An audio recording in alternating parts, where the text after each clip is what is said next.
Então, na aula passada, depois de ter lido Górgias e Protágoras aqui com vocês, o que nos deu, a mim deu quando eu li pela primeira vez, e espero que tenha dado a vocês também, uma ideia de que eles não eram aquilo que a história da filosofia consagrou, né, como uns desviantes, uns meliantes da filosofia, que andavam catando dinheiro, que eles trabalhavam e consideravam que todo trabalho merece salário.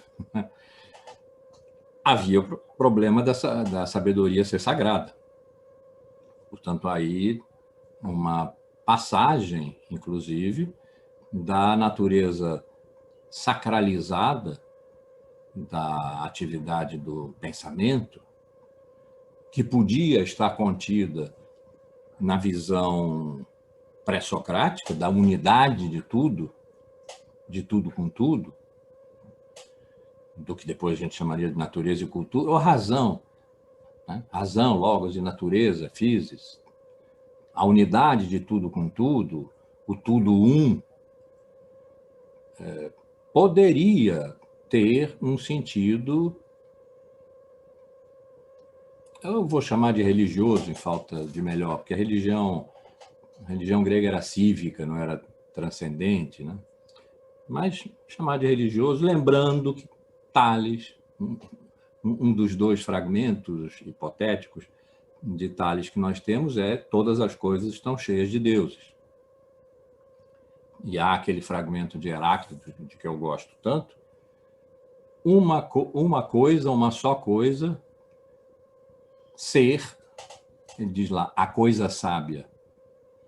É difícil de traduzir, né, porque não está logos exatamente, mas uma só coisa, a coisa sábia, deseja e não deseja, ser chamada pelo nome de Zeus. Então, a presença de algo de divino, aí, de novo, divino, quando a gente usa a palavra, depois de 2000 anos de cristianismo, ainda mais de judaísmo, que se encontraram naquele momento, do século I, e depois o islamismo no século VII. A gente diz divino, pensa em Deus, pensa em Alá, pensa em Yahvé, o Pai. Não era essa a compreensão grega, antiga, mesmo dos tempos míticos, dos deuses, os titãs, os homens. Mas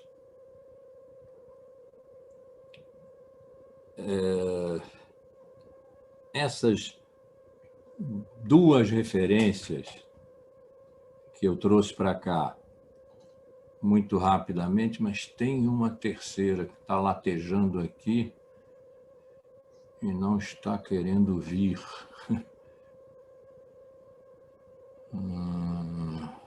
Bom, se for importante, aparece. A estrutura do poema de Parmênides é a deusa da sabedoria, conduzindo o filósofo pela mão, para lhe mostrar o caminho que vai dar nas portas de dia e noite. A outra não veio mesmo. Então, poderia haver aí um respeito à qualidade não racional, não raciocinante, não discursiva da sabedoria. A sabedoria está em, ao mesmo tempo, chamar e não chamar pelo nome de Zeus. É alguma coisa que está, portanto, além da inteligência individual. Esse fragmento eu já trouxe tantas vezes, vem de novo. Sendo o logos o que é comum, né? O logos, a reunião, logos, a palavra que depois, gregamente, os cristãos tomaram para dizer Deus, ou para dizer Cristo. Está lá no prólogo de São João. O logos, no início era o logos estava em Deus. Logos é a palavra, foi traduzida por verbo, verbum em latim, que quer dizer mais ou menos a mesma coisa, não é verbo, sintaticamente falando. E o logos se fez carne, habitou entre nós. Está nos últimos livros sapienciais da Bíblia judaica, a sabedoria. Né? A sabedoria brincava nos jardins de Deus. Então, a noção de que a sabedoria não é a mesma coisa que o saber, que o conhecimento, esteve lá na origem, esteve em Sócrates. Quando Sócrates, consciente da sua ignorância, Clarissa, consciente da sua ignorância e da natureza sagrada da sabedoria, porque foi o Deus que disse a Apolo que ele era o mais sábio dos gregos. Não pôde simplesmente responder, não, eu não sei nada. Apolo se enganou, porque o Deus não pode se enganar, e não mente. Então ele procurou a sabedoria como quem procura alguma coisa que o Deus indicou como sendo sua, e da qual ele, no entanto, não tinha a experiência. Foi ter a experiência da sabedoria, buscando. Nós vamos tratar de Sócrates hoje.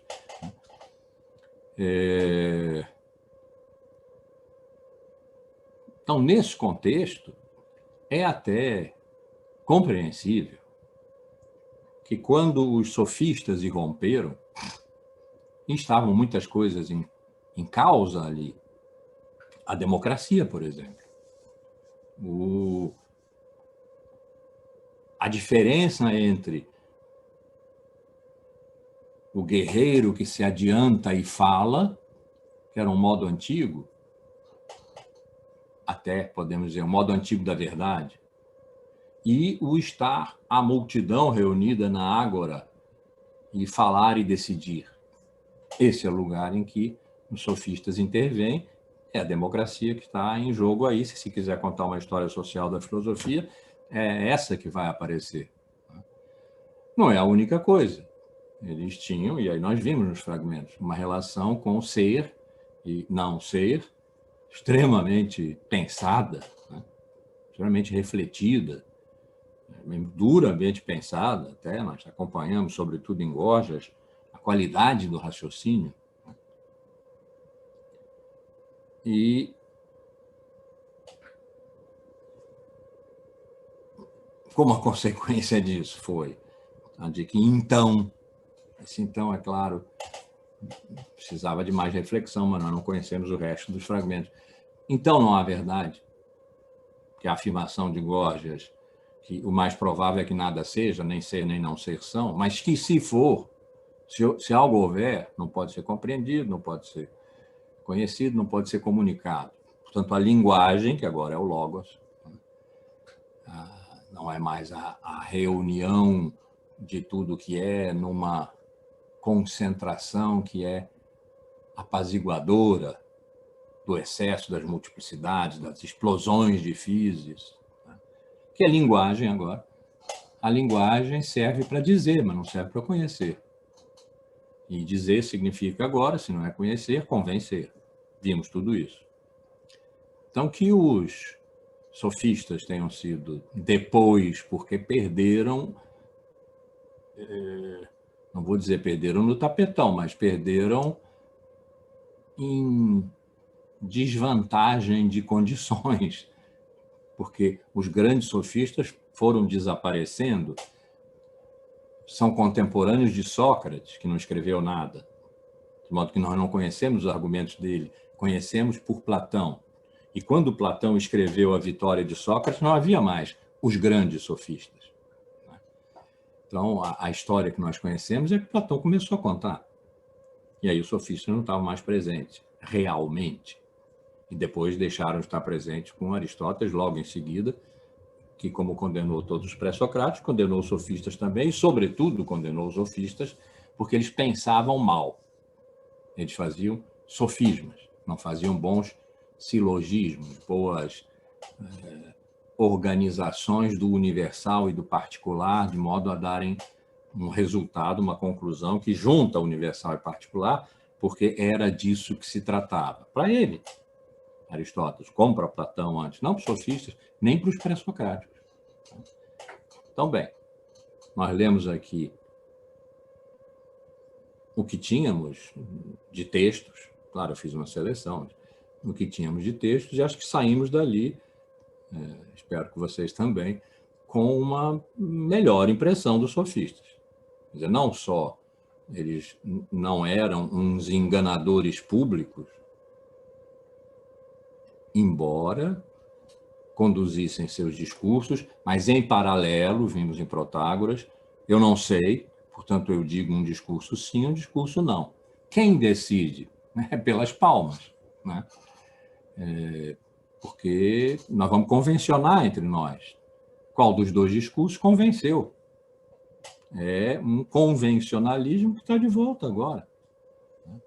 Está de volta há algum tempo já, e não de maneira sofística. Os sofistas aparecem mais ou nos dão mais a cara hoje, no momento em que nós estamos. Mas quando Habermas fala, por exemplo, no discurso em que a verdade aparece entre os que podem consensuar, entre os que podem consentir, o que ele está dizendo? Verdade, verdade mesmo, verdade, V maiúsculo, não há. Se há, não podemos saber. Agora, entre nós podemos conversar com boa fé e chegar a uma conclusão que nos seja satisfatória. Então, apesar do pertencimento de Habermas à escola crítica, à escola de Frankfurt, e tudo que nós conhecemos dela, portanto, não havia nada de sofístico ali. Mas o que ele está dizendo? Nós não temos acesso à verdade e precisamos convencionar. A verdade se dá, então, por convenção. Foi o que os sofistas fizeram. A verdade se dá por convenção entre nós, depois de ouvidos dois discursos paralelos, que um convenceu mais do que o outro. Pode-se discutir isso, mas não é uma, como se chamou na Idade Média, honesta busca da verdade. É um jogo de convencimento. E aí, de fato, é dizível e é verdadeiro que eles estavam vendendo o que não tinha. Isso não é bonito. Né? Mas, fora isso, foram grandes filósofos. E contra eles, é assim que se conta a história, seu contemporâneo, Sócrates, já disse isso aqui também, mas vou retomar para a gente passar adiante com Sócrates, fez a crítica, sobretudo moral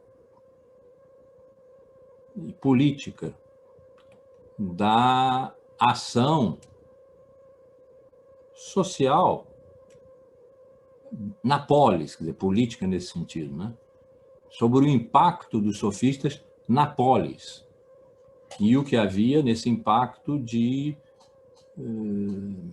prejudicial, nocivo. Depois, o ataque mais metafísico, mais filosófico, no sentido duro do termo, em Platão, sobretudo em Aristóteles, quando ele erigiu a lógica que ele inventou como um método. Né? O modo de lidar com o logos, que não é só linguagem, que produz conhecimento, produz verdade, é na lógica, no bom exercício da razão que se produz a verdade. Outra dimensão de crítica se pôs que não é a de Sócrates. Pode-se admitir, não é absurdo, né? Admitir que Platão e Aristóteles não traíram Sócrates quando levantaram, a partir da sua crítica ética, moral, né, aos sofistas, outras dimensões que decorriam dela, mas que não eram igual a ela. Dimensões do idealismo filosófico, da lógica, do discurso como correção. O discurso dos sofistas é o do poder. O discurso dos filósofos, século IV, que talvez ainda hoje a gente pegue, não é o do poder, é o do saber. Mas que saber? Os sofistas tinham dito que não é possível saber, porque entre ser e não ser, não há como decidir. Vimos toda a argumentação pesada de Gorgias. Né? E o mais provável é que nada seja, enfim, aquilo. Então, não se trata de saber. Mas os pré-socráticos também tinham dito que não se trata de saber. Quando se diz o logos, não está falando de razão, não está tratando de saber, está se tratando da unidade de tudo com tudo, não simplesmente a unidade que se impõe à multiplicidade. Isso a gente fez depois, e fez por causa dos filósofos. Eles precisaram disso, e nós deles, até pouco tempo atrás. Ou até agora, até. Então, logos não era a unidade imposta à multiplicidade. Não há logos sem physis. Não há unidade sem diversidade. A explosão caótica das excessivas multiplicidades é que eles deram o nome physis. A força que faz brotar e põe tudo, planta, todas as coisas, sem exceção, na presença e mantém aí numa aparência, né, num aparecer, num mostrar-se, e, como vimos já aqui muitas vezes, também num esconder-se, num desaparecer, num ocultar-se. E esse é o movimento da verdade, não é algo que se dá na cabeça. A verdade é a realidade em movimento.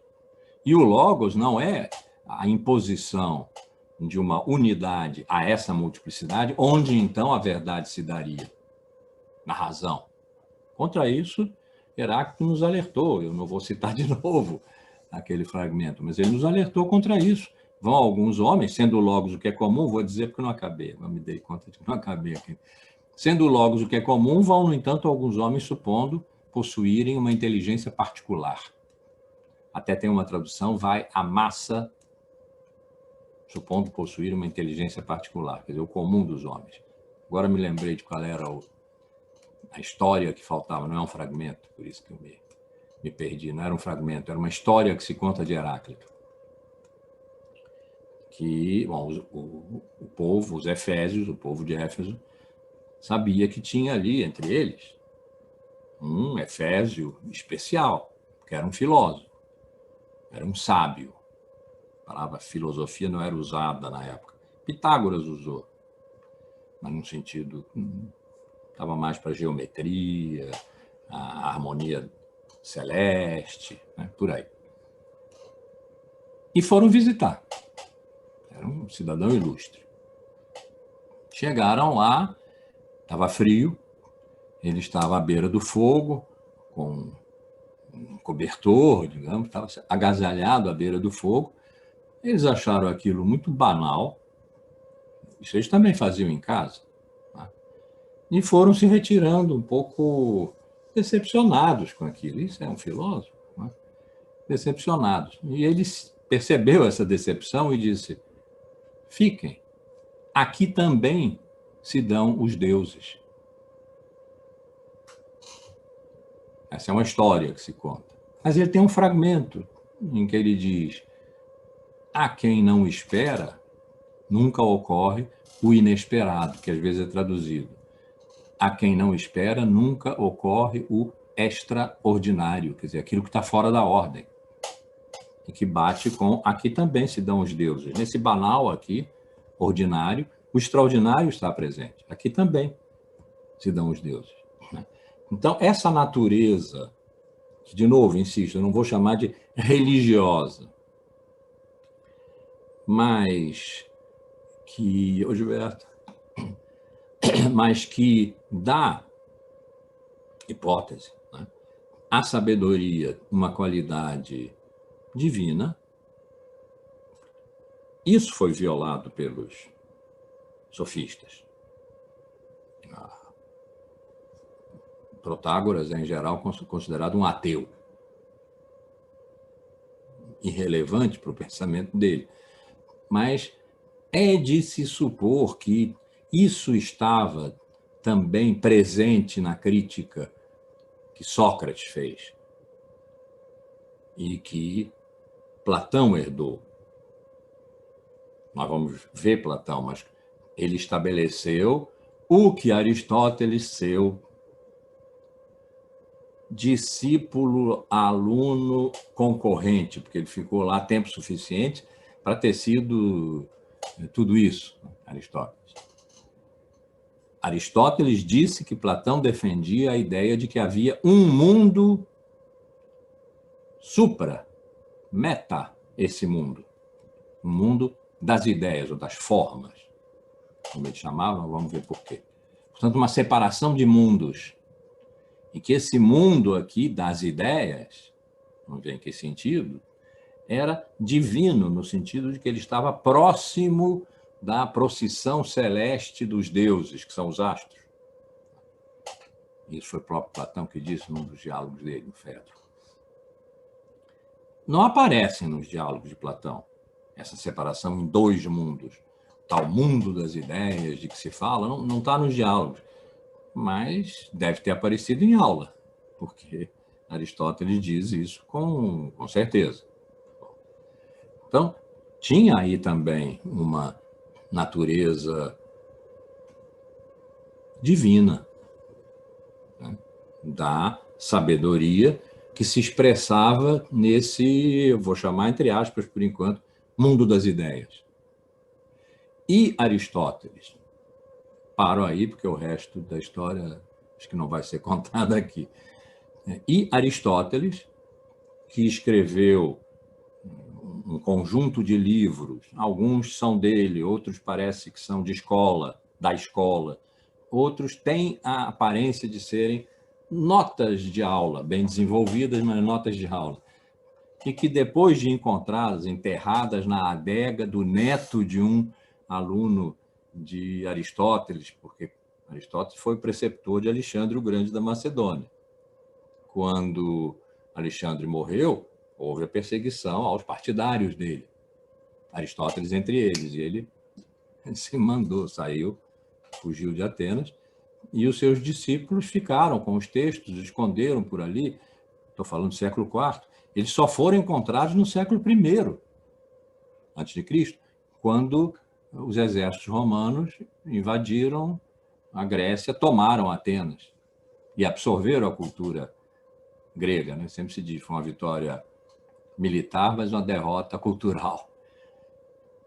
E saíram catando coisas preciosas e encontraram a obra de Aristóteles. Até aquele momento, tanto do quarto ao primeiro antes de Cristo, por 3 séculos, Aristóteles provavelmente, nós não temos documentação histórica em sentido estrito para isso, mas é o altamente mais provável, Aristóteles, que escreveu diálogos como Platão, que inclusive muitos tinham os títulos dos diálogos de Platão e tratavam das mesmas coisas, segundo uma visão crítica de Platão, que era de Aristóteles. Esses diálogos devem ter sido a maneira pela qual Aristóteles foi conhecido até o século I, porque os livros dele de escola tinham desaparecido. E reapareceram, e os diálogos nós perdemos, tem alguns fragmentos dos diálogos de Aristóteles.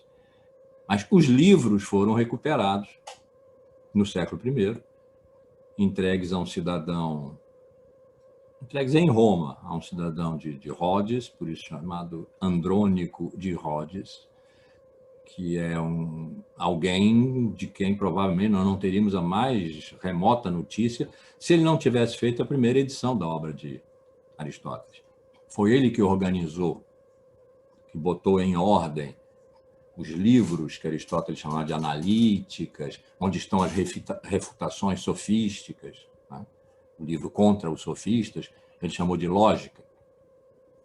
E esse conjunto de livros a que eu estava me referindo, alguns visivelmente de Aristóteles, alguns duvidosos, foram todos reunidos num livro, em vários livros, a metafísica de Aristóteles, que eu já disse aqui, digo de novo, na minha opinião, é o mais importante livro da história da filosofia. E não foi escrito como um livro só, né? Pois ali, o 10º livro é sobre Deus, que, em um determinado momento, não se pode localizar muito bem, né, Aristóteles teria dito que era o livro mais importante, seu livro mais importante, seguramente o livro mais importante da metafísica, desse conjunto de ensinamento que depois deu o livro, 3 séculos depois deu a Metafísica de Aristóteles. Então, essa circulação do divino, né, está presente nos míticos, evidentemente, está presente nos pré-socráticos, eu dei algumas indicações, está presente nos filósofos, em Platão, em Aristóteles, e não está presente, não esteve presente nos sofistas. Então, o desarranjo dos sofistas não é só um desarranjo epistemológico, lógico, avant la lettre, é um desarranjo também, eu não encontro palavra para dizer isso, porque não é religioso. Mas vamos usar essa palavra sabendo, uma notinha de pé de página, que não é religião como nós entendemos, uma relação de transcendência com um Deus criador, isso não é grego, de modo nenhum. Mas, bom, uma relação religiosa não havia ali nos sofistas. Então, eles foram bombardeados por mais de um motivo. Não é porque não pensavam bem e, portanto, produziam sofismas que eles foram condenados. Isso foi o que nos apareceu do ponto de vista epistemológico, do ponto de vista moral, porque eles vendiam aquilo que não tinham. E aquilo que não tinham era a sabedoria, que é sagrada. E ainda assim eles vendiam, apesar de não ter. Então, esses dois lados do argumento antissofístico existiram e não são falsos, não são justos, mas não são falsos. Aconteceu isso mesmo. Mas eles não tinham a menor obrigação de elaborar silogismos como Aristóteles os criou para disciplinar o logos, no seu conjunto de livros que Andrônico de Rhodes depois chamou de A Lógica de Aristóteles. Aristóteles criou a lógica para se opor aos sofistas, por um lado. Aí, por outro lado, para conseguir a verdade no discurso. Isso que os sofistas puseram, trata-se agora de discurso, não mais daquele marulhar de terra e água, maré baixa, maré cheia, né, da alétheia como a verdade é a realidade, é em movimento. Não, agora é discurso. Para os sofistas, e nele não há verdade. Para os filósofos, e é nele que há a verdade. Discurso como correção. Isso não é óbvio. Tá? E foi Aristóteles que inventou, com a lógica. O discurso precisa ser correto. Eu diria, se ele for correto, é alta a probabilidade de ele ser verdadeiro. Aristóteles não disse isso. Se ele é correto, ele é verdadeiro. Porque não pode ser correto um discurso falso. E qual era, então, o discurso falso? Não correto, o dos sofistas. Se a gente tomar como base um silogismo, silogismos, né, forma do raciocínio correto, eram de várias naturezas, dedutivo, indutivo, do geral para o particular, demonstrativo, afirmativo, negativo, hipotético, existencial, vários tipos de silogismos que foram classificados, davam dor de cabeça aos alunos, porque tinham regras diferentes para a montagem de cada silogismo para ele ser verdadeiro. Quer dizer, correto, logo verdadeiro. Esse logo não é nada óbvio, né? Dizemos nós hoje, para Aristóteles era totalmente óbvio, por motivos que ele defenderia brilhantemente e nos convenceria inteiramente disso. Então, o silogismo clássico de Aristóteles, porque é afirmativo e declaratório. Então, declaratório significa que ele está se referindo a alguma coisa da realidade, está declarando a realidade no discurso. é aquele famoso todo homem é mortal, isso é uma proposição universal, vale para todos os homens. Ora, Sócrates é homem, é uma proposição particular, vale para Sócrates. Logo, Sócrates é mortal. É uma proposição composta do universal mortal com o particular Sócrates. Um silogismo, nesse caso, demonstrativo, positivo, bem organizado, desse modo, só podia ser verdadeiro. Era necessário que Sócrates, sendo homem, e todo homem sendo mortal, Sócrates fosse mortal. Então, é a correção do silogismo, a correção do discurso, que dá a sua verdade. É trabalhoso isso, porque a realidade não é de um modo só, a verdade não é de um modo só, e por isso os silogismos são de diversas maneiras, e a gente pode se confundir inteiramente. Por isso é necessário disciplinar, e a lógica é a disciplina do logos, logos sendo agora a razão. A razão e a linguagem, né? Mas a razão predominando, porque é aí que a verdade vai se dar. Então, é como se um sofista fizesse um raciocínio do seguinte tipo, e vocês viram algumas passagens dele, não tem isso lá. Alguma coisa assim, tudo que é raro é caro. Admissível. Cavalo bom e barato é raro. Admissível. Logo, cavalo bom e barato é caro.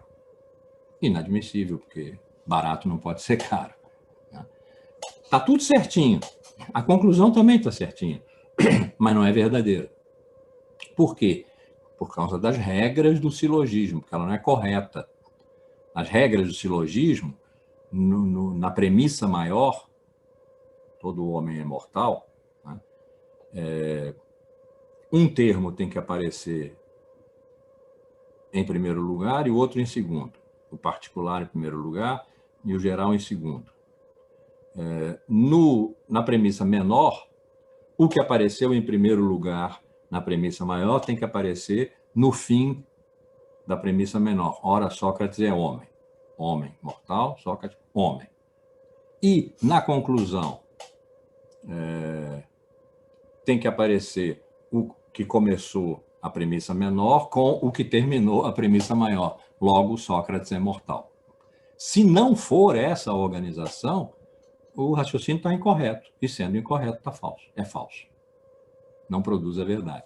Então, eu digo isso só para vocês terem ideia do quanto era um formalismo exacerbado, uma gramática do pensamento, uma sintaxe imposta ao pensamento, né? Aquele conjunto de regras, essas que eu dei aqui, que são banais, porque é um silogismo demonstrativo afirmativo, é fácil, né? Mas tem os negativos contraditórios, né? Que aí a coisa ainda é muito mais complicada. Os sofistas não faziam mal ao silogismo nesse sentido de dizer que uma coisa barata é cara, mas a ler Aristóteles como aquele que venceu os sofistas quando criou a lógica, os sofistas estavam vencidos há muito tempo, mas botou a pá de cal sobre os sofistas quando inventou a lógica, e o uso do termo sofisma como o contrário de silogismo, um mau silogismo, um mau raciocínio, os sofistas raciocinavam mal, aí é que eu digo que, e pela leitura que a gente fez de alguns textos deles, acho que vocês concordariam comigo, né, que os sofistas foram muito maltratados e injustiçados. A olhar para hoje, por hoje, a gente poderia dizer, o pessoal que lutou contra os sofistas não atirou neles, não os acertou, eles não foram vencidos. Quer a prova? Os sofistas separaram logos de física. Essa foi a maior revolução paradigmática feita depois da ruptura dos pré-socráticos com os míticos. Eles separaram logos e física. E a filosofia fez o quê? Aceitou a separação. Eles colocaram logos acima de physis.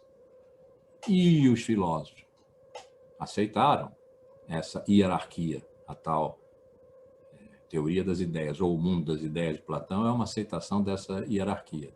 Os sofistas consideraram a natureza caótica, e os filósofos que fizeram aceitaram essa qualificação da natureza. Qual é a grande diferença, então? É que os sofistas retiraram das suas constatações ou dos seus axiomas básicos, né, a conclusão, então a verdade não há. Se há, não pode ser sabido. Mais provável é que não haja, porque mais provável é que nada haja, do ponto de vista ser, né? Nós vimos que eles introduziram a ideia de existir.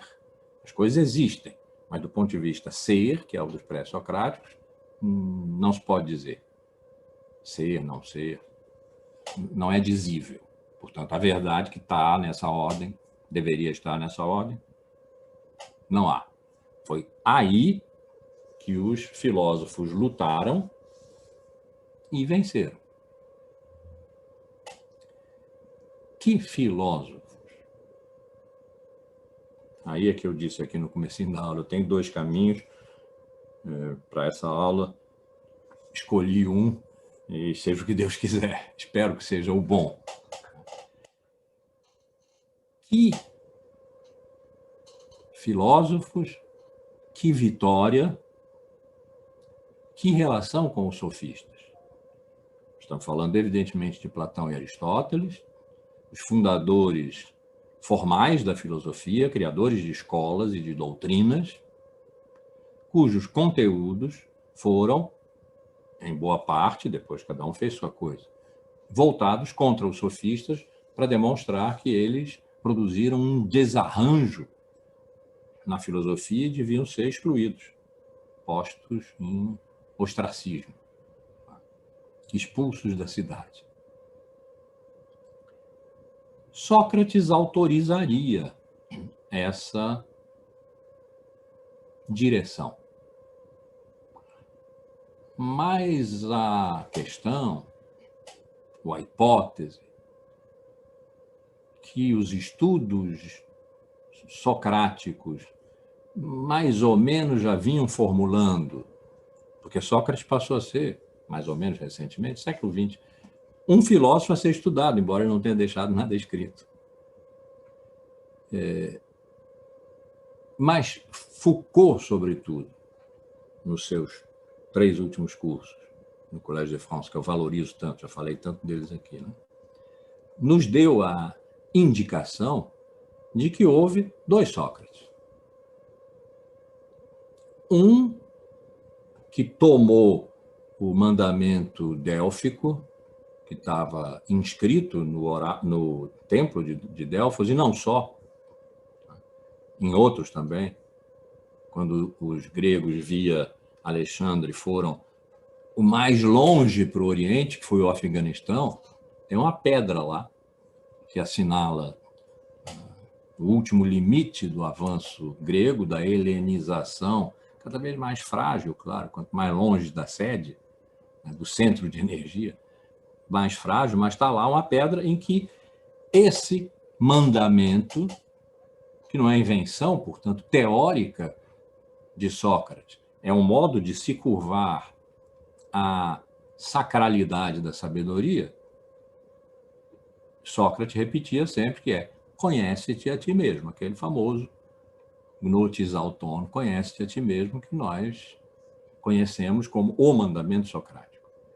Dele saiu a filosofia como conhecimento.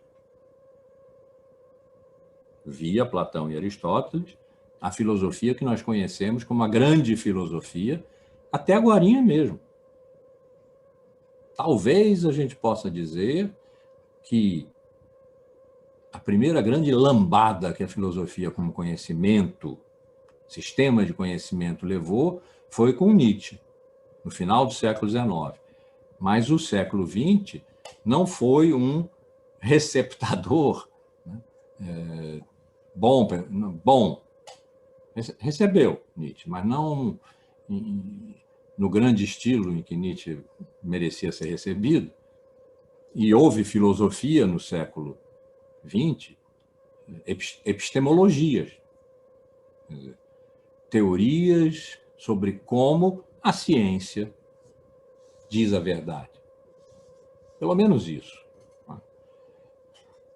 Portanto, uma relação com a verdade que é da ordem do conhecimento. Talvez na penúltima e última década do século passado, dos pós-modernos, que disseram isso explicitamente, a filosofia tenha perdido ou declinado de maneira não suave, né, da sua capacidade e missão de dizer a verdade. Na ordem do conhecimento, do discurso que tem a pretensão de conhecer e que demonstra que é verdade aquilo que diz. Demonstra logicamente, se é filosofia, ou demonstra empiricamente, experimentalmente, se é a ciência. É sempre discurso. Né? E a ciência veio a brotar de dentro da filosofia. A física moderna brotou de dentro da física aristotélica, que era filosófica. Então, essa é a grande filosofia que nós conhecemos. Até há pouquinho. Teve a grande sacudida nietzschiana no fim do século XIX, mas não houve uma frenagem absoluta, não tinha aquele... Me lembro agora como é o nome daquele freio, você aperta e ele para na mesma hora, o carro não se arrasta inercialmente. Né? Houve uma inércia, ABS, exatamente. Houve uma inércia ao longo do século XX que produziu grandes filósofos. Husserl, Heidegger, Foucault, Deleuze, Derrida, muitos franceses, muitos alemães também, de grande importância, produziu uma lógica da linguagem da Escola de Viena, que depois foi para Londres, produziu o pragmatismo filosófico anglo-saxão, Inglaterra e Estados Unidos. Coisas extremamente importantes do ponto de vista filosófico, todas girando em torno do conhecimento, mesmo quando faziam, como Heidegger fez, a crítica do conhecimento de modalidade científica. Pode ser que há uns, já agora 40 anos, isso tenha começado a acabar e hoje está francamente fora de moda e a gente ou recupera ou não. Enfim, estamos trabalhando, estamos tentando pensar e não necessariamente conhecer, como um sujeito conhece um objeto. Essas coisas todas foram enfraquecidas, minimizadas, sujeito, objeto, essa relação de objetividade e neutralidade que a filosofia produziu e a ciência desenvolveu ao extremo. Mas foi a grande filosofia essa. A que veio de Platão, a que ouviu o conhece-te a ti mesmo. Ouviu de Sócrates. Mas Sócrates não inventou. Conhece-te a ti mesmo. A outra, e essa é a que Foucault nos apresenta nos seus últimos cursos, depois viraram livros, né? Foi uma luta renhida entre os herdeiros literários e os herdeiros patrimoniais de Foucault, para que pudesse se publicar os cursos. E ali a gente encontra que teve outro Sócrates, um que perguntava às pessoas, sobretudo aos jovens, você tem cuidado de si? A epimelea real tu, o cuidado de si. Você tem cuidado de si? Por quê? Esse enunciado pode ser feito assim. Porque se você não cuida de si, como é que você pode conhecer-se? O objeto final do cuidado de si é vir a se conhecer. Mas o mandamento délfico, né? Conhece-te a ti mesmo, primeiro necessita de um trabalho de si sobre si. E eu estou perguntando se você está fazendo esse trabalho. Eu posso ajudar você a fazer esse trabalho. Se você não o fizer, não se conhecerá. E, a rigor, não terá direito de entrar na cidade como aquilo a que você está destinado. Você, jovem, livre, rico, ateniense. Porque quem não é capaz de cuidar de si, não é capaz de cuidar dos outros. Será um tirano. Então, essa pergunta sobre o conhecimento de si não deu a grande filosofia. A grande filosofia que nós conhecemos, a dos grandes sistemas, o sistema é uma elaboração discursiva fechada por um axioma, né, absoluto, que produz a verdade como um absoluto, e onde está tudo e nada falta. Mundo e vida, está tudo ali. Embora o mundo e a vida estejam fora do discurso, no sistema filosófico, sistema discursivo filosófico, elas não podem entrar como aquilo que está fora do discurso, porque aquilo que está fora do discurso é caos. Os sofistas tinham razão, é caos. Mas nós somos capazes de montar sistemas de pensamento, sistemas filosóficos, em que seja pensável tudo aquilo que, no entanto, não pode entrar no discurso.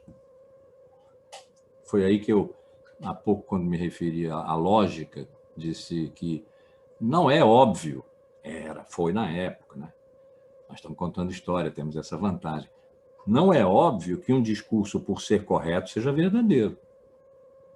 Mas para o sistema de pensamento de Aristóteles, se ele é correto, ele é verdadeiro.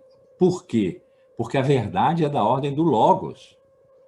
Lá fora está a vida com o corpo, os desejos, os temores, a morte, está a natureza com suas catástrofes, com seus perigos, riscos, violências, terremotos, etc. Isso não pode ser conhecido. Isso se opõe ao conhecimento. O corpo se opõe ao conhecimento. Porque o corpo é dominado pelas paixões.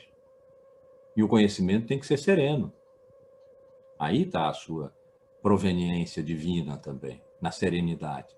O conhecimento tem que ser sereno. E a serenidade está na correção. E na correção está a verdade. No discurso. Lá fora é lá fora.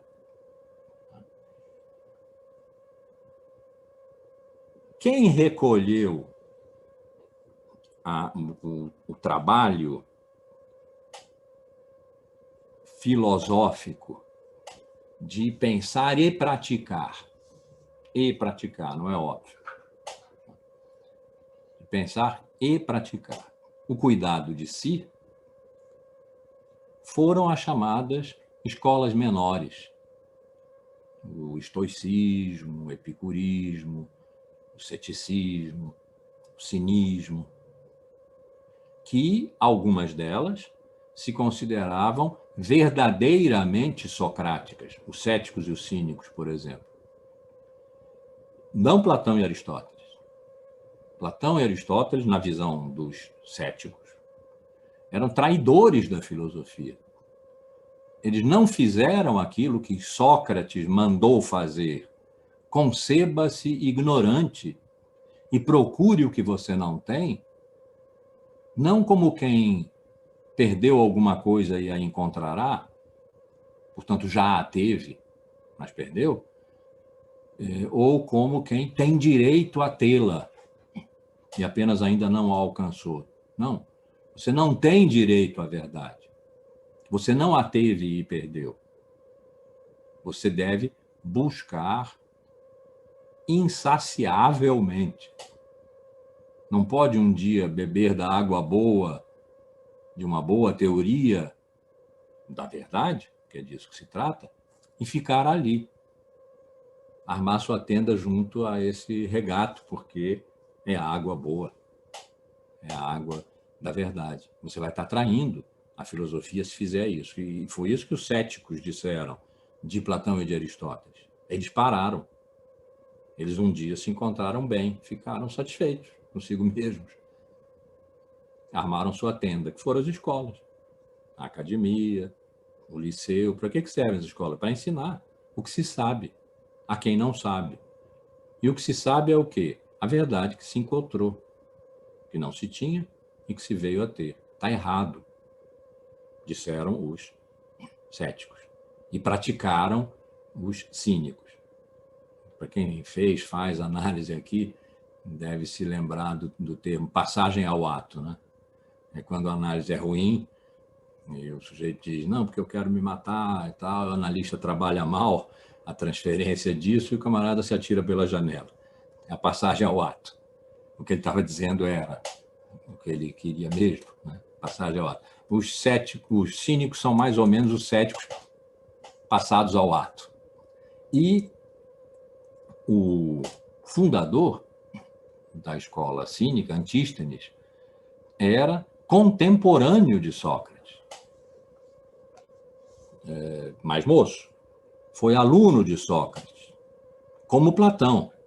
Ele mais velho do que Platão, mas Antístenes foi aluno de Sócrates e sempre sustentou que o único socrático era ele, que ele se comportava como Sócrates mandou comportarem-se os filósofos. Platão não. E depois Aristóteles. Platão e Aristóteles, não. Então, essas escolas, chamadas menores pelas grandes escolas. Porque se a gente olhar do ponto de vista paradigmático, do ponto de vista do axioma de base delas, elas são extraordinárias. E elas recolheram a pergunta interessada de Sócrates, interessada no sentido de que há nessa pergunta uma insinuação de acompanhamento.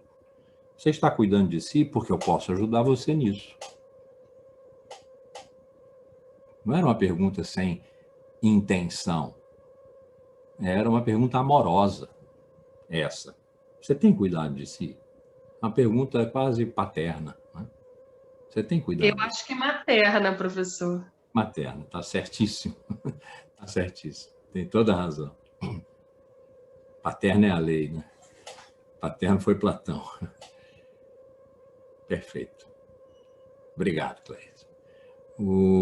Essa pergunta materna, né, que abriga, chama a si, você tem cuidado de si? Você está atento a si? As escolas menores recolheram isso e trabalharam isso. O núcleo do ensinamento das duas escolas que elaboraram doutrina sobre isso, que os céticos e os cínicos não, que são os estoicos e os epicuristas, o núcleo é ético, não é epistemológico. Por um bom motivo para começar, aliás, excelente, aliás, excepcional, é que para os estoicos e epicuristas, a lei inflexível é a physis. Eles mantiveram a separação entre logos e physis que os sofistas fizeram, que os filósofos aceitaram. Mas não o que parecia decorrer naturalmente dessa separação, que era a superioridade hierárquica de logos, a linguagem, a razão, sobre physis, a desordem, o caos. Eles inverteram e deram a physis uma hierarquia superior ao logos. Physis é a lei. Tudo o que acontece por efeito da physis. Nada está fora dela. Ela é inflexível. E depois de conhecê-la como lei, então tem uma física estoica que os epicuristas mais ou menos repetiram, Não.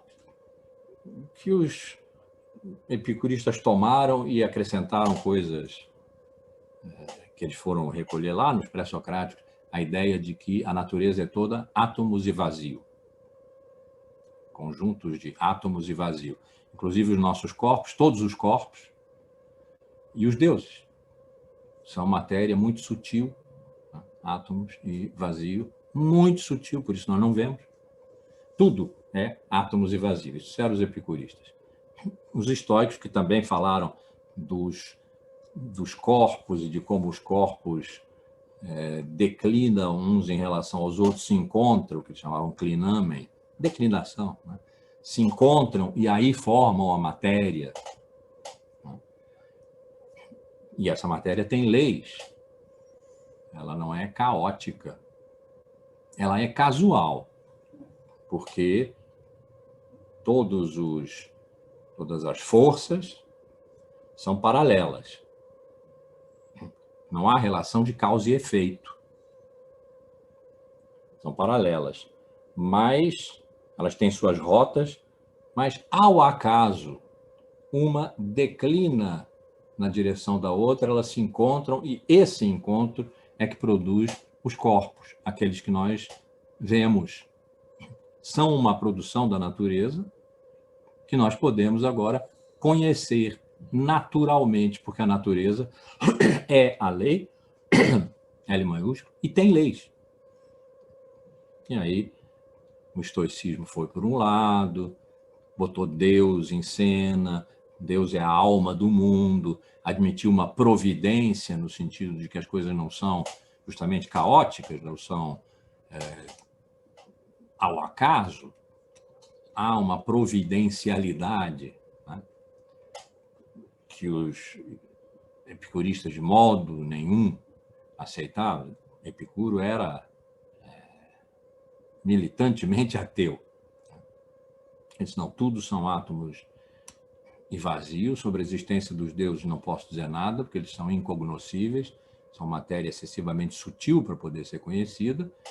Agora, fora isso, sim, a natureza é a lei e nós temos que aprender a lidar com ela. Aprender a lidar com ela é que é o núcleo do pensamento, da filosofia estoica e epicurista. Essa é ética. Lidar com a lei, não contra. Não se opor à lei, esse é o grande mandamento. Não se oponha à natureza. Não se oponha pelo pensamento, pela híbris, o excesso, a demasia orgulhosa de querer conhecê-la, porque ela é a lei, você não é. Ela é a lei, não é o logos a lei, é physis.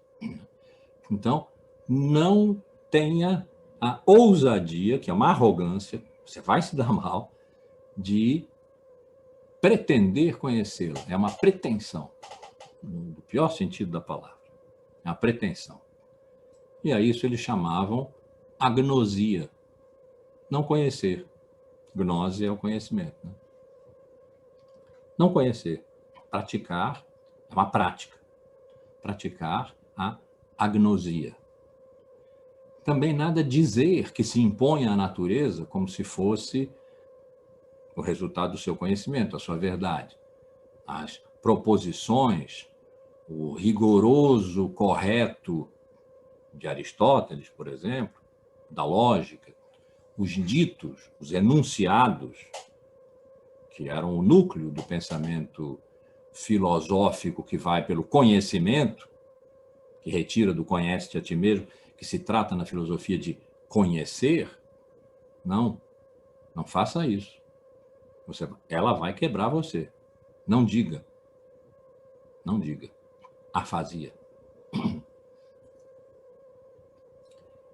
A natureza é lei, portanto, é ela que se faz. Não é você que a faz.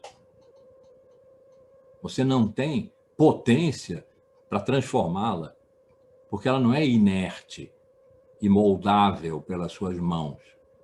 É ela que faz você, não é você que a faz. Você é da natureza, a natureza não é sua. do seu logos, como os filósofos pensariam.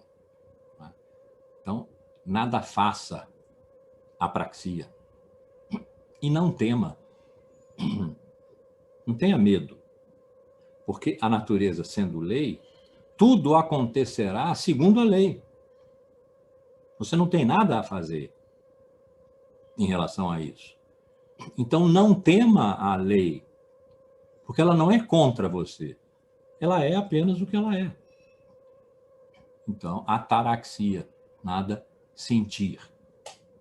Então, nada saber, nada dizer, nada fazer, nada sentir seriam os atributos do sábio. E isso é uma ética. E a gente pensa logo, porque nós estamos forrados de filosofia da grande, do conhecimento, que isso é uma demissão. Demissão de quê? Do logos. Mas eles não estão falando do logos, estão falando da physis. Seria uma demissão do logos diante da physis, vamos admitir isso, então. E como lá para a grande filosofia, a physis é amorfa, é caótica. Mas aqui, para as pequenas escolas, a physis é lei, mas o logos não é amorfo e caótico. O logos é coisa nossa. Então, na ética que decorre do conhecimento físico, decorre da física, em linha direta, a ética decorre da física. Na ética, nós temos a possibilidade, que é o que eles estão nos ensinando, de curvarmos, klinein, né? Curvar-se, de nos curvarmos diante da lei. E isso não tem nada de vergonhoso. Isso é a sabedoria dos caniços, como eu gosto de dizer. Os caniços ao vento, né, balançam ali, aí dá uma grande ventania. O que eles fazem? Deitam e o vento passa por cima. E quando o vento acaba de passar, eles voltam. Onde está a arrogância que não abre mão de si? É nos carvalhos. Os carvalhos abrem o peito contra a grande ventania e são arrancados pelas raízes. Falei o quê? Onde está a felicidade dos carvalhos? Porque é disso que se trata, é da felicidade.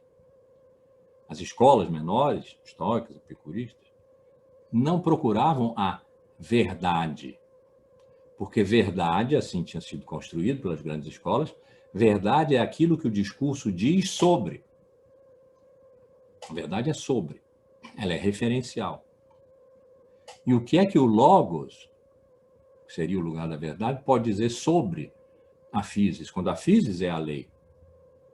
E a rigor, o próprio logos pertence à lei, porque nós pertencemos à natureza, somos naturais, né? Não somos outra coisa.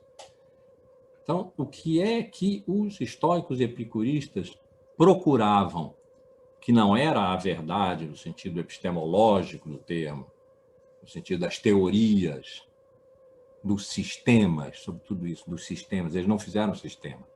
Dos sistemas fechados, onde a vida não entra, onde o mundo não entra, porque se entrar, desarranja, porque a vida e o mundo são caos.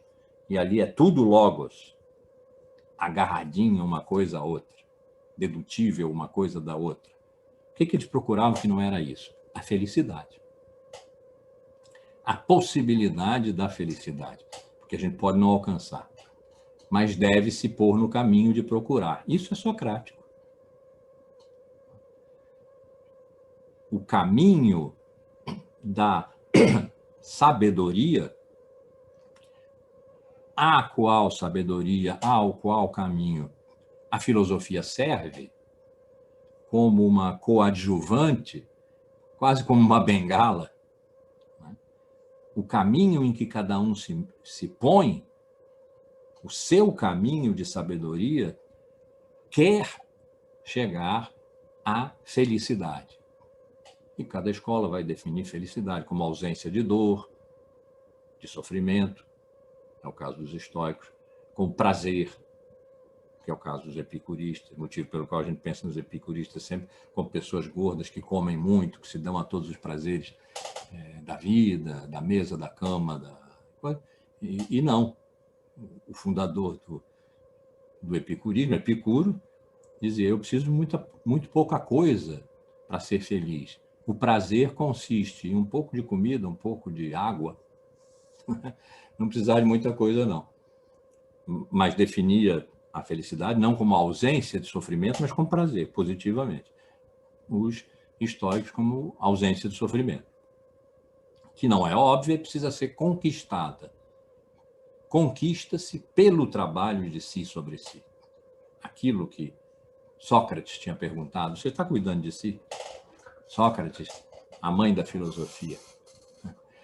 Você está cuidando de si? Os estoicos e epicuristas recolheram numa ordem que a gente pode chamar de prática. Quando Aristóteles organizou seu grande sistema, ele o dividiu em filosofia teórica, que era a lógica, a física, a metafísica, a matemática, e a filosofia prática, que era a política, a ética, a poética, legislação. E a pergunta: qual é da sua filosofia a parte mais relevante? Ele respondia: é a filosofia teórica, porque ela serve a um valor absoluto, que é a verdade, o bem. Entendi. E a filosofia prática serve a um valor relativo, que é a justiça, o ajustamento, a reequilibração do desequilibrado, a reharmonização do desarmônico. Ela é relativa. Aqui nos estoicos e epicuristas, não se trata disso, porque não se trata da filosofia como sistema. Trata-se de usar a filosofia como um caminho de sabedoria para cuidar de si. Então, havia técnicas do cuidado de si. Coisas que depois foram usadas pelo cristianismo, e quando a gente pensa nelas, pensa logo em religião. Exame de consciência. Não vá dormir sem rever o seu dia e ver o que nele você fez, que ou bem tenha avançado no caminho da sabedoria, no seu caminho pessoal. Não é universal, não é genérico. E nesse sentido, não é ensinável numa escola. Se você avançou no seu caminho de sabedoria, ou se você recuou e se fez menor do que você é. Se esse tiver sido o caso, abstenha-se. Então, a abstenção também é um trabalho de si sobre si, de controle de si. Na abstenção, você se transcende. Então, essa ideia de transcendência, que também parece super cristã judaica, né? Numa direção suprema, que é Deus, não. Transcenda-se. Faça-se melhor do que você era no início. E pelo exame de consciência, abstenção, você consegue ir se superando na direção final de ser feliz. Felicidade individual aí, né? De ser feliz. E aí tem uma coisa misteriosa, é que se você fizer assim, num determinado momento a verdade vem ao seu encontro. A verdade não é o que está lá no fim, termo final da sua busca. Ao longo da sua busca, a verdade vem ao seu encontro se você for sábio na condução de si mesmo. Isso é, sobretudo, Foucault, que trabalha muito essa ideia. O que ele diz é: o sujeito não tem direito à verdade. A verdade vem a ele se ele se trabalhar. Mas não é também o fim do caminho da sabedoria. O fim é a felicidade. E essa é a ordem propriamente ética. Mesmo lá em Aristóteles, quando ele trata na ética, nas suas duas éticas, mas sobretudo a grande ética, a ética a Nicômaco, ele diz que o objetivo da filosofia em relação à vida e à felicidade. Só que trata isso de uma maneira filosófica, conceitual, isso aqui não é o caso dos estoicos epicuristas. Eles tratam disso nos termos da vida de cada um. Na vida de cada um encontram-se pessoas, claro. E essas pessoas podem se pôr numa relação de mestria. Às vezes, um jovem que pede a um mais velho, que já vai mais adiantado no seu caminho de sabedoria, que o ajude a entrar nesse caminho. Se o mais velho for um sábio, sábio no sentido de que está avançando no seu caminho, não no sentido de que tem o conhecimento. Isso não há mais. For um sábio, ele dirá: eu ajudo você no seu caminho. No meu caminho você não pode entrar, porque ele é meu. Se você entrar no meu caminho, você deixa de ser quem você é. E você tem que cuidar de si. Eu posso ajudar você a cuidar de si. Vamos conversar. Conversar. Não vou ensinar a você o que é a felicidade, nem quais são os passos que você tem que dar para chegar à felicidade. São os seus passos. Eu não os conheço. Eu conheço os meus, que me trouxeram aqui, mas esses não lhe interessam. Lhe garanto que não lhe interessam. Vão tirar você da sua via real. Então, a conversa, que não é ensinamento, não é aula, a correspondência é bem típica das duas escolas, sobretudo do estoicismo. Então, a correspondência do mestre com alguém que não é seu discípulo, é um jovem. Sêneca, por exemplo, e Lucílio. Não sei se Lucílio é uma pessoa real ou é um personagem de Sêneca, mas há uma correspondência, da qual a gente só tem as cartas de Sêneca, né? Mas tem respostas a coisas que Lucílio, Sêneca era um estoico, Lucílio era um epicurista. Há críticas que Lucílio teria feito às ideias de Sêneca da carta anterior e tal, e aí há uma conversa ali. Real ou inventada, ficcional, né? Mas há uma conversa. E conversar epistolariamente que seja, ou encontrarem-se as pessoas na casa de alguém para, como Cícero, que era um estoico, disse, tratar das coisas, dos assuntos correntes. Dos assuntos correntes. Nós estaríamos hoje reunidos na casa de alguém tratando dos assuntos correntes, provavelmente seria o impeachment, a vacina, coisas desse tipo, né? E sobre isso, cada um buscando o seu caminho junto com os outros, mas não o caminho dos outros. Não tem um caminho só. Ou como Epicuro fez, abriu os seus jardins na sua casa em Atenas, para que viesse quem quisesse, homens, mulheres, jovens, velhos. Os velhos precisam aprender a morrer, então eles precisam ir à conversa. Na academia de Platão, de Aristóteles, não fazia sentido. É o jovem que tem que entrar na cidade que vai para lá. E é o homem, porque é o homem que é livre e ativo na cidade. No Jardim de Epicuro vão as mulheres também. E é engraçado porque sempre, muitas vezes tem a referência, inclusive prostitutas arrependidas. Acho que tinha que ser arrependidas. Mas podiam ser mulheres que não eram assim, matronas da cidade, bem vistas, não. Podiam ser as prostitutas, desde que arrependidas. Então, jovens, velhos, homens, mulheres, iam lá para conversar. Ou talvez se dissessem arrependidas, só para conversar, né, professor? É só para conversar. É. As suas virtuosas práticas Sim. ficavam fora, não podiam ser feitas ali no jardim. Não. Bom, todo mundo ia lá para quê? Conversar. Epicuro tinha teoria, tinha doutrina, e era rigoroso nisso. Seus discípulos não mudaram as suas doutrinas durante 6 séculos.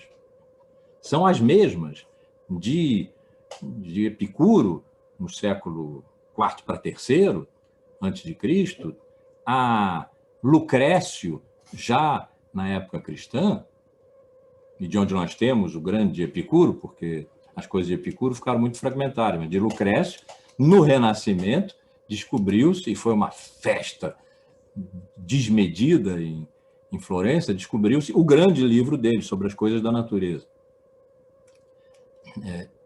É Epicuro ali. Lucrécio é um Epicuro latino. As mudanças, pelo que dizem os especialistas no epicurismo, são muito pequenas. Havia doutrina. Essa doutrina era ensinada na escola epicurista. Como os estoicos tinham suas escolas, inclusive estoico vem da palavra stoa, que era o pórtico dourado na cidade de Atenas, onde eles se reuniam. Não iam para a academia, não iam para o liceu, iam para stoa, para o pórtico.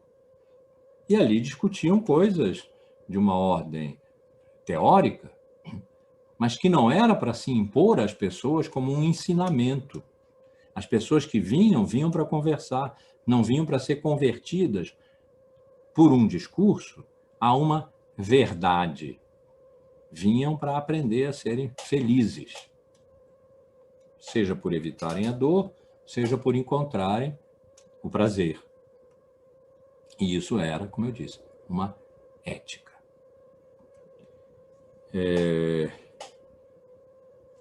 Os céticos, que a gente trata em geral muito mal, né?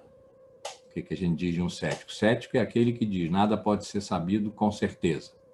Ora, não pode ser sabido com certeza que nada possa ser sabido com certeza. Logo, não se pode saber com certeza que nada se pode saber com certeza. Quer dizer, os céticos são furados. E passemos adiante, vamos fazer coisas sérias. E não é. O radical da palavra cético, skepsis. O cético é um skeptikos. Né? Skepsis é busca, é a procura. O que o cético diz é: Platão e Aristóteles não têm condições de garantir que aquilo que eles dizem nos seus discursos é a verdade. Porque eles traíram a filosofia quando pararam. O mais provável, portanto, é que não seja a verdade aquilo que eles dizem, porque eles pararam de procurá-la. E o que Sócrates nos mandou foi, a partir da consciência profunda da sua ignorância, que é a nossa. Ele não era ignorante e nós somos sábios. Nós somos seus discípulos, não somos ignorantes como ele.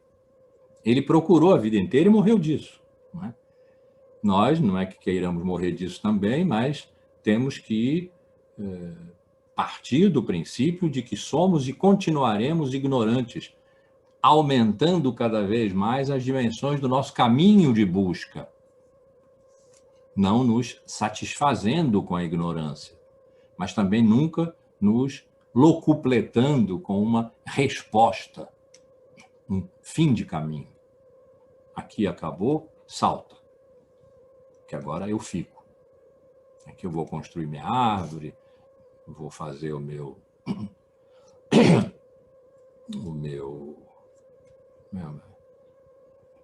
as árvores florescentes, tal, no meio do deserto, é um oásis. Vou fazer o meu oásis, vou pendurar minha rede, sombra e água fresca, porque agora eu sei o que é a verdade. Não. Platão não sabe. Sócrates não sabe. Os céticos faziam a crítica dos dogmáticos. Platão e Aristóteles e suas escolas eram os dogmáticos. Eles não têm o direito de dizer a verdade, porque, ao dizerem a verdade, traíam a filosofia. E mesmo pelo caminho em que filosofia é conhecimento, parar no conhecimento é trair a filosofia, ou seja, é trair Sócrates, nossa mãe, segundo a Clarissa. Então, os skeptikoi, os céticos, fizeram, céticos gregos antigos,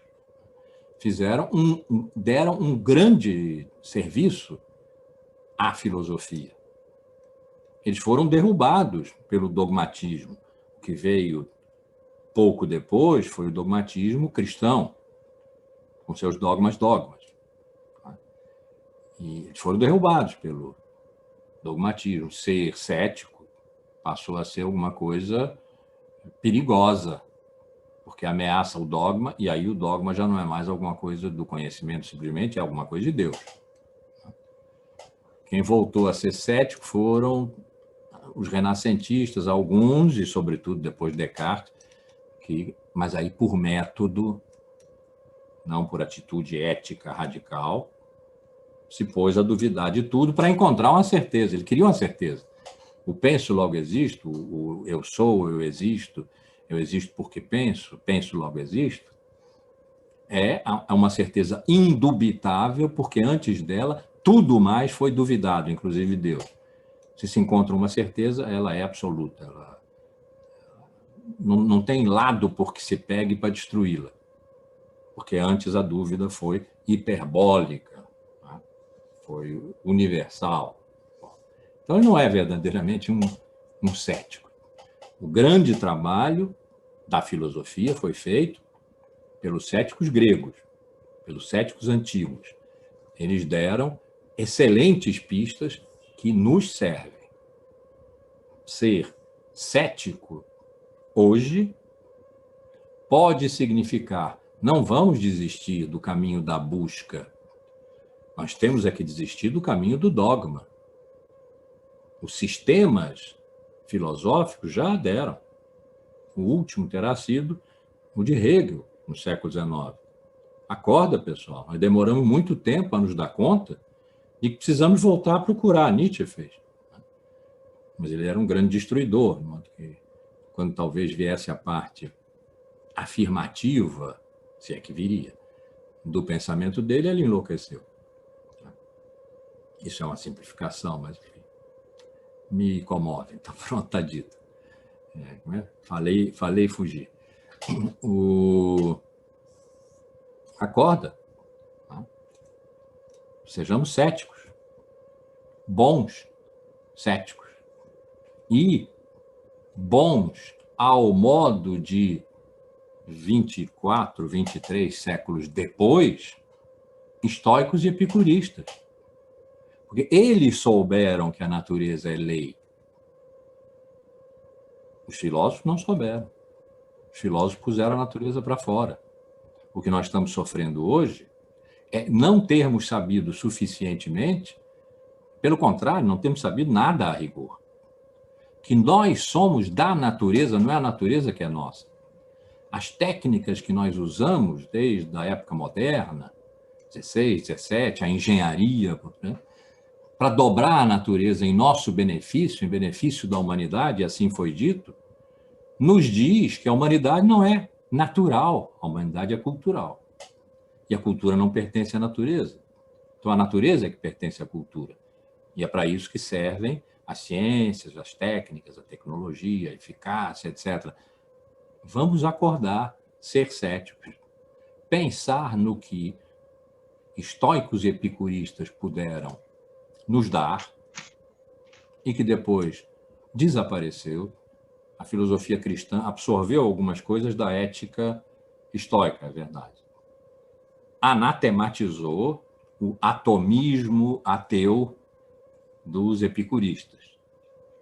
Os céticos, evidentemente, são pessoas perigosas e foram afastados. E os cínicos, que viviam segundo a natureza, passaram ao ato, né? Eles que reconheciam como os outros do cuidado de si, que a natureza é lei. A natureza é lei, pensaram eles, significa, não é a cidade que é lei. As leis da cidade são contra a natura, são contrárias à natureza.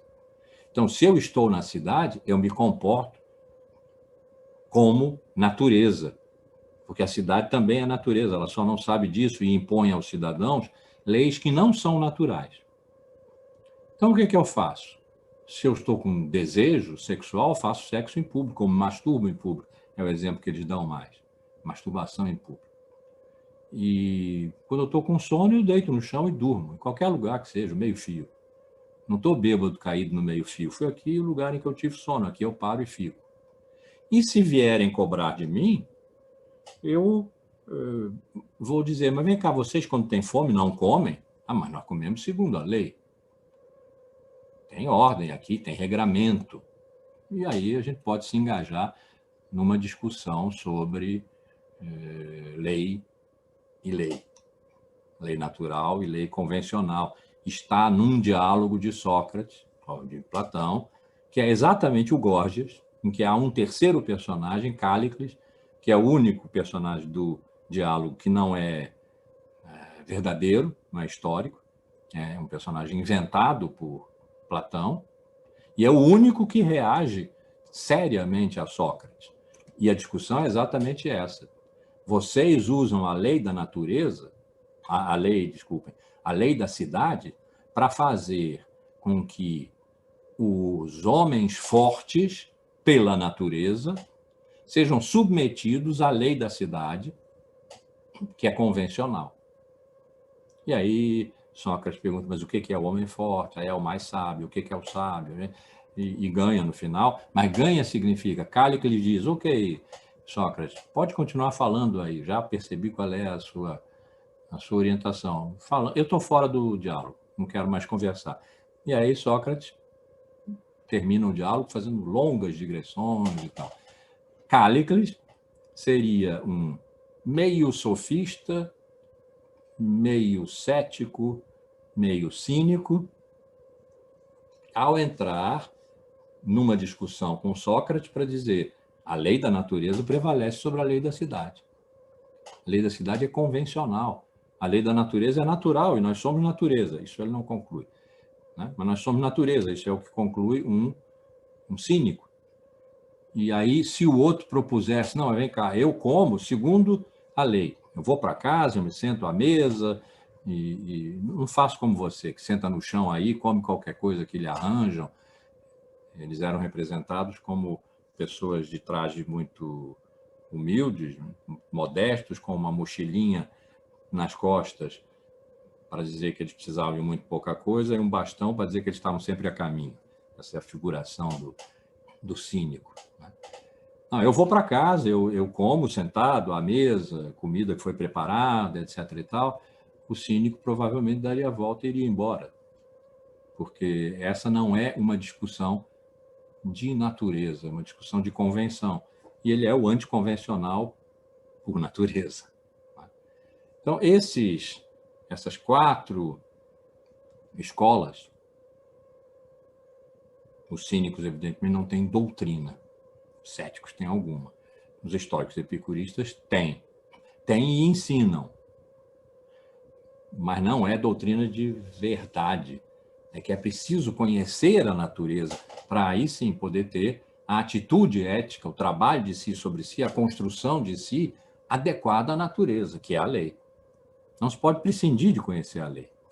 Então, a física dos estoicos e dos epicuristas é poderosa. O atomismo, enfim, tem ali coisas extremamente modernas. Né? Mas ela não é a verdade final sobre a natureza.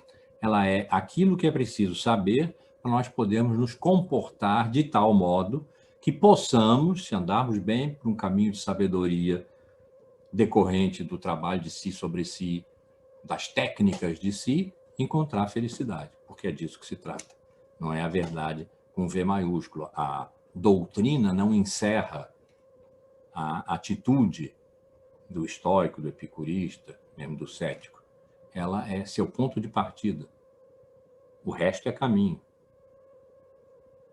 É busca. É não parar na busca. Então, esses 2 Sócrates, um deles que merece ser muito revalorizado, e era o que Foucault estava fazendo nos 3 últimos cursos. O último curso ele deu já no ano em que morreu, né? 83, 84, que eles passam pelo inverno, né? E ele morreu em 84. Eu imagino como continuaria aquilo, porque ele, inclusive, se engajou no estudo dos cínicos e disse mesmo no curso, eu não sabia que eu ia dar tanta importância aos cínicos. E como ele falava da estética da existência, e a questão dele sempre foi, disse ele algumas vezes, sempre foi a encontrar a relação entre sujeito e verdade, não entre o sujeito, que é uma consciência, e a verdade, que é um absoluto. Mas, em cada época, os regimes de subjetivação e de veredicção, imagino o que é que ele não faria depois, a partir dessa paixão pelos cínicos, né? Mas, bom, parou ali, mas o suficiente para nós pensarmos se na nossa época não é muito importante prestarmos atenção às escolas menores e aos céticos, mesmo aos cínicos. Professor, o senhor não acha que nesse momento em que o vírus força, né, cada um de nós a uma introspecção e há um questionamento sobre a cidade, um questionamento sobre o sistema que nós vivemos, enfim, a essa explosão que o senhor já mencionou da natureza, existe essa busca por algumas dessas questões dessas escolas, das pessoas indo para a natureza, indo para as suas naturezas também, precisando de cuidados, porque a ciência não explica. Então, muitas, né, criando novos cuidados e conhecimento sobre seu metabolismo e sobre como se funcionam e tentando se fortalecer, enfim. Não existe já algumas questões na pandemia que remete a essas escolas? Foi o que eu acabei de dizer. Nós precisamos estar muito atentos à contribuição que tem a nos dar as escolas menores, aquelas que não fizeram sistema. Porque as que fizeram sistema excluíram a natureza. A natureza voltou. Ela está zombando dos nossos sistemas, da nossa arrogância de tudo saber, gnose, né? De tudo dizer, logos, quando nós deveríamos nada dizer, nada fazer. Claro que isso numa época que é a nossa, 24 séculos depois. Então, estarmos atentos aos estoicos, epicuristas, ao cuidar de si, ao trabalho de si sobre si, à relação com a natureza, sabendo que nós somos naturais, não somos outra coisa. Nós construímos outra coisa com o modo de sermos naturais. Construímos a nossa cultura, que é o nosso modo de sermos naturais, e não a nossa oposição à natureza, que, no entanto, foi como nós experimentamos a cultura, desde o Renascimento, pelo menos. Também os céticos, que podem nos pôr de novo no caminho da ignorância e da busca. E talvez os cínicos, não sei. Então, estamos recolhendo aqui para a nossa mochila, né, para o nosso embornal, coisas dos sofistas, coisas dos pré-socráticos. Estamos tratando de verdade, né? Então, a alétheia dos pré-socráticos, o duplo discurso dos sofistas, algumas outras coisas, a passagem a discurso, no momento em que o discurso acabou, e se trata de narrativas, a importância da opinião, que foi derrotada pelos filósofos, vamos falar disso, e está de volta hoje. A pós-verdade significa o quê? Que nós não temos capacidade de decidir entre opiniões e tomamos aquela que mais nos afeta positivamente, aquela que nos fortalece. Então, há uma série de coisas que nós podemos tomar. Podemos, porque nós podemos existir também. Não deveríamos, né? Podemos tomar dos pré-socráticos, a alétheia, e, como eu disse, é um modo de experimentação da verdade, não é um modelo. O modelo é sistêmico. É um modo de experimentação da verdade que não sofreu desgaste do tempo, porque foi expulso da história, cedo.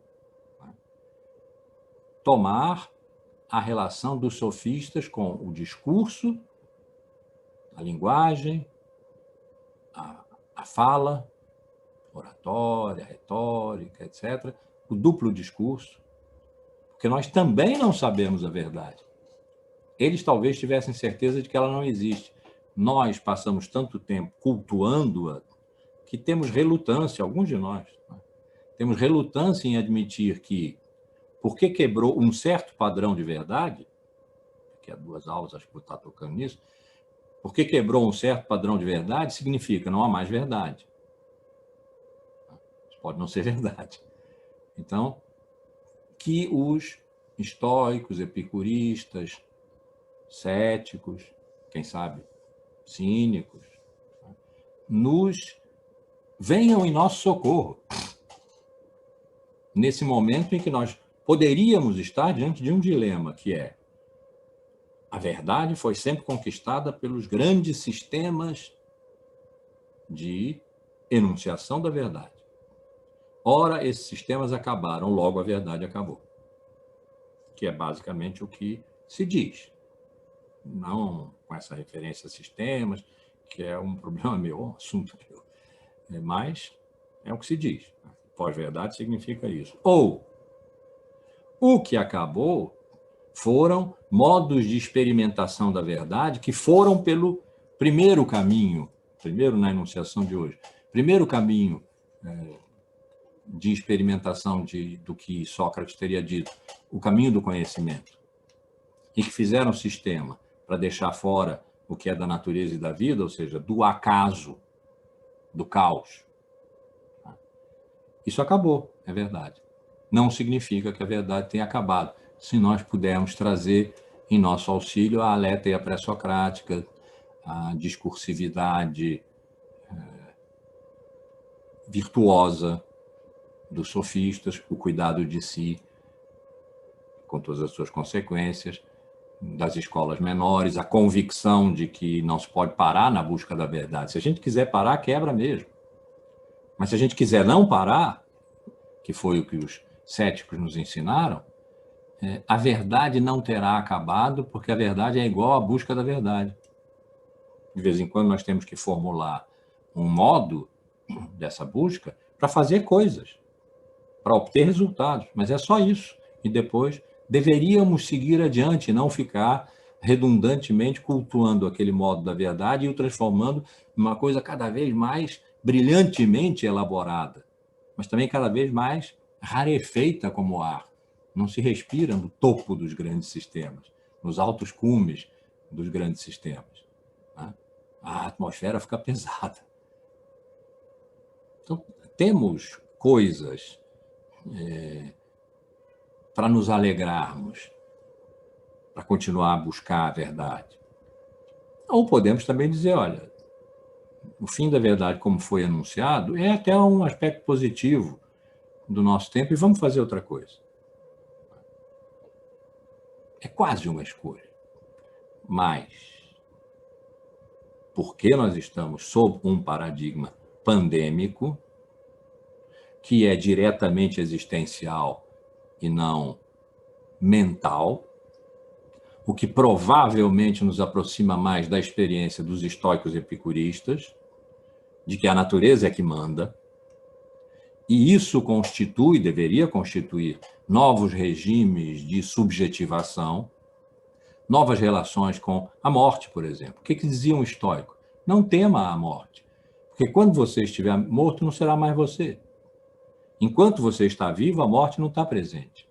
Por que você vai viver temendo a morte que não está presente na sua vida? Vai viver mal, não será feliz. Por quê? Ausência de ataraxia. Você vai ter sentido demais uma morte que não é sua. Você só vai morrer na vida dos outros. Eles não dizem assim, mas a gente sempre só morre na vida dos outros. Enquanto está vivo, não está morto. Enquanto está morto, não somos mais nós.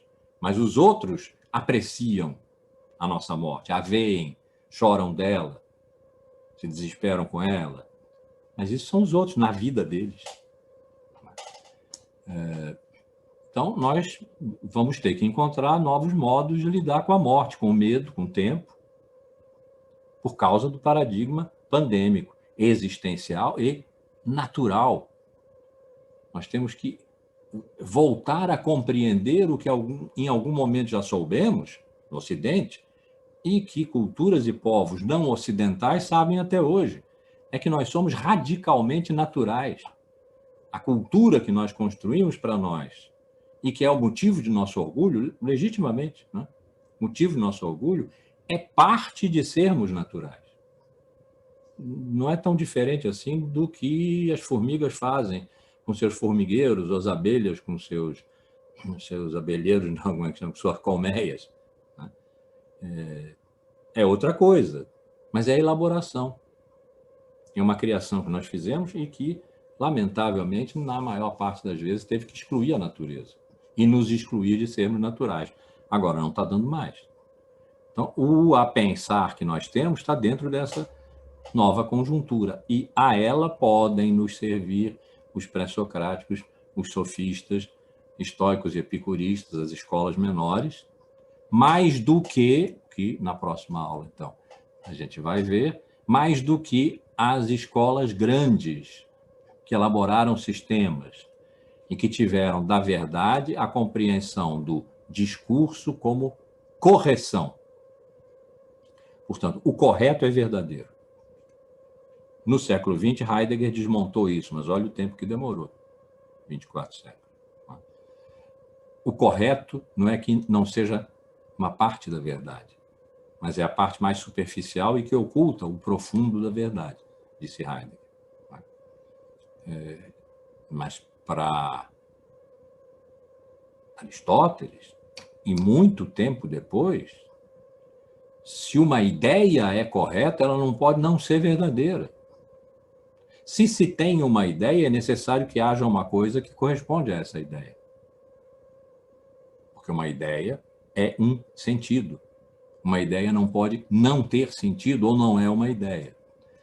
Então, o que se passou ali na gloriosa, né, extraordinária elaboração dos grandes sistemas, se tornaram agora um problema. Mas que, enquanto duraram, foram... É a nossa medalha de ouro no peito. Nós, ocidentais, né, temos um montão de medalhas de ouro nas Olimpíadas da vida por causa dos grandes sistemas que nós fomos capazes de criar. No entanto, também é aí que nós podemos perder. E perder a vida. É o que está acontecendo agora. Então, depois disso, que eu estou propondo, vamos recolher a Aletheia, o modo pré-socrático, o modo sofístico de lidar com o discurso, os dois discursos, a relação com a natureza, enfim, aquelas coisas. Né? O uso do cuidado de si. Vamos ver agora aquilo que fez a nossa força e que hoje constitui um ponto de quebra e, portanto, a nossa fraqueza, que não é uma questão epistemológica, não é criar um novo sistema, porque esse é um truque do pensamento sistêmico, é que todo sistema tem um limite de validade. No limite, ele se experimenta como paradoxal. Ele se torna... Os bons raciocínios desaparecem e as desordens aparecem, os paradoxos aparecem. Por exemplo, eu quero fazer uma biblioteca com os índices de todos os livros que há no Brasil. Então, eu faço uma biblioteca com os índices de todos os livros. Ela é uma biblioteca. Consequentemente, há um índice dessa biblioteca, que se eu quero fazer uma biblioteca dos índices de todas as bibliotecas, e essa é uma biblioteca, ela tem que ter um índice. O índice dessa biblioteca pertence a ela ou constitui uma outra biblioteca de um livro só? As duas respostas estão certas e erradas. Então, o que é que se faz? Cria-se um metasistema, um sistema mais amplo do que aquele que se tornou paradoxal, e toca-se adiante, porque o que vai acontecer aí? Uma contradição. paradoxo transforma em contradição, e com contradições nós sabemos lidar bem. Desde Aristóteles sabemos lidar bem com contradições e eliminá-las. E assim vai, não mais. O fim dos sistemas, a sua extrema paradoxalidade é para ser levada a sério e para dizer, acabou aqui. Aqui acabou um caminho, foi brilhante. 24 séculos de alegrias que nós tivemos. Mas acabou aqui, nós temos outra coisa para fazer. Por quê? Porque estamos vivendo sob um paradigma que não é mental, que não é intelectual, é existencial, mexe nas nossas vidas e mortes. Nós podemos não levar isso a sério, é claro, e tomar o novo normal como igual ao antigo. É o que a gente está vendo. Nas imagens de aberturas, o que a gente está vendo é a natureza extraordinária das aglomerações. Depois a linha sobe de novo. E aí já tem que usar máscara, pelo menos nos lugares fechados. E no transporte público. E daqui a pouco vai ter que fazer outro semi-lockdown. Enfim, coisas a pensar aí. Eu só estou, por enquanto, botando num harmonioso e generoso depósito, num armazenzinho nosso aqui, algumas coisas de um passado que não foi testado, como a Léter, ou que foi menosprezado, como os estoicos e epicuristas, ou que foi francamente condenado, como os sofistas, e que, portanto, não sofreram a usura da história, ou sofreram pouco, e que talvez possam nos ajudar a pensar certas coisas numa ordem ética. Uma ordem ética, que tem, claro, natureza teórica. Nós não vamos abandonar a teoria, só não vamos fazer dela um excludente da natureza e da vida, do mundo e da vida, agora que a Terra invadiu o mundo. E nós, de repente, nos assustamos porque somos entes naturais. Nós e o vírus estamos na mesma posição agora. Ele correndo atrás de nós e nós correndo dele. Por quê? Porque nós estamos na mesma ciranda. Não estávamos antes. Nós os dominávamos. Agora já não mais. Então, eu estou reunindo aqui alguns elementos, instrumentos, não sei se a gente pode dar a eles essa instrumentalidade, mas alguns elementos, algumas esperanças, né? Dos pré-socráticos até nós aqui, até ali o começo da outra grande transformação paradigmática, que foi o início da nossa cultura, o início da cultura, se vocês não quiserem chamar de cristã, por algum preconceito religioso, não precisam chamar, mas o momento em que a cultura grega e a cultura judaica se encontraram no século I. Estamos chegando nele, e essa foi uma ruptura paradigmática extraordinária. Outra coisa apareceu a partir daí, mas outra coisa que incorporou as anteriores, essas de que nós estamos falando, menos aquelas que não estavam na história, como se não estivessem no passado dessa cultura nova. Essas é que nós podemos tentar trazer para nós com os nossos interesses. Os estoicos nunca mais virão como eram. Virão como nós precisamos que eles venham. Como nós precisamos que eles venham, pelo amor de Deus, porque nós estamos morrendo e eles podem nos ajudar. Estamos chegando nesse momento, século I, mas temos que voltar agora atrás para ver o segundo. Na ordem de apresentação enunciativa aqui nessa aula primeiro, derivado de Sócrates, a nossa fundadora, o conhece-te a ti mesmo.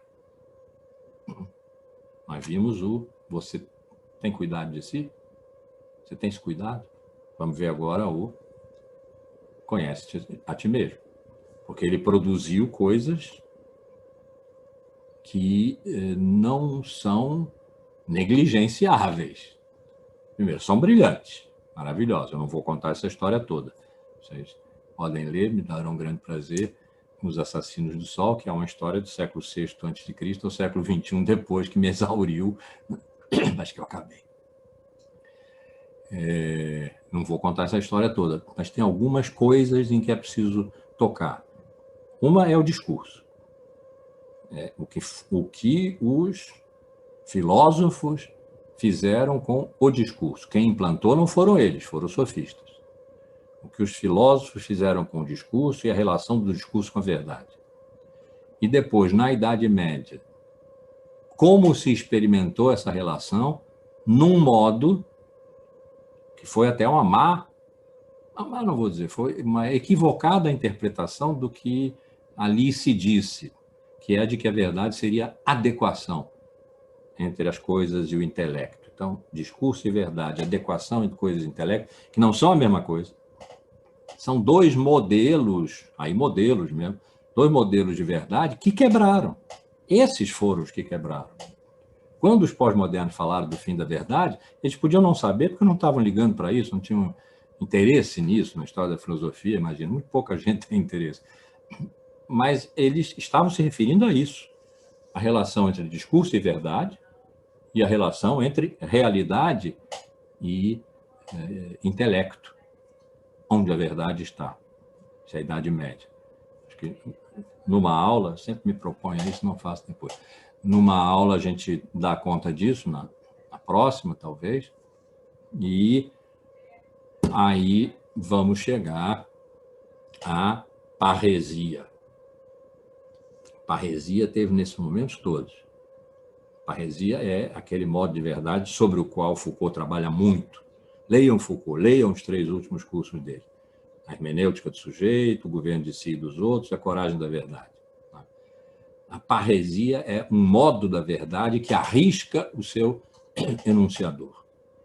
Um modo da verdade que é toda viva a verdade, todo vivo o modo.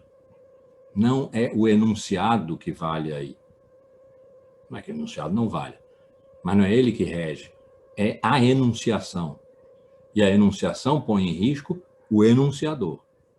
A parresia é o papo reto, em que alguém diz, dire, não é dizer a verdade. Essa é a relação de discurso e verdade. É dizer verdade. Verdadeiramente dizer. A gente vai ver isso.